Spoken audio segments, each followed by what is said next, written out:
ne fabrique de grosses. Merci madame la présidente, monsieur le premier ministre. 19 milliards d'impôts nouveaux en 2026 sur les Françaises et les Français, les salariés, les entrepreneurs. Hier, monsieur le premier ministre, je le regrette, mais vous avez donc menti.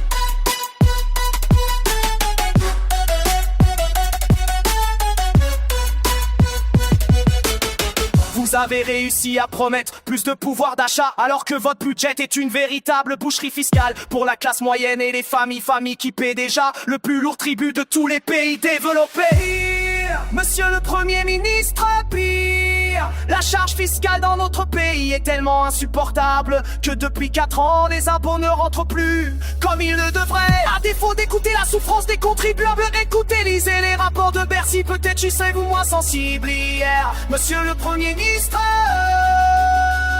vous avez donc menti. Vous avez loué la valeur travail alors que vous allez geler tous les salaires des fonctionnaires et spolier les pensions de retraités pour 20 milliards d'euros, pas pendant un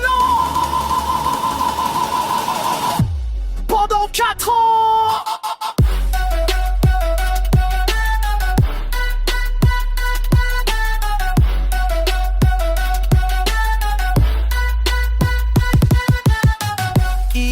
Monsieur le Premier ministre, vous avez menti, car vous promettez de régler la crise des finances publiques, alors que vous continuez à augmenter la dépense de 28 milliards d'euros en 8 longues années. Vous n'aurez donc jamais été capable de baisser d'un seul centime la dépense publique. Vous avez caché, monsieur le Premier ministre, tous ces mensonges par une forfaiture encore plus cynique.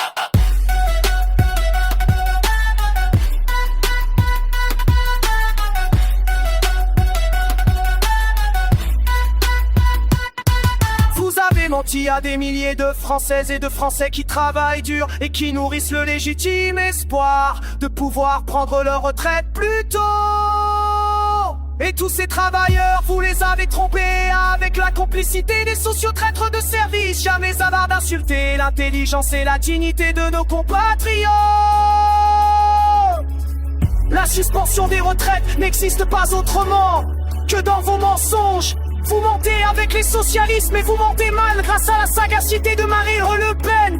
Vous avez dû avouer depuis hier qu'il n'y avait ni amendement, ni projet de loi, un simple accord d'appareil avec des socialistes qui ne savent rien faire que mentir. 19 milliards d'impôts, un mensonge sur les retraites, quel beau pacte de lâcheté avec les LR et les socialistes.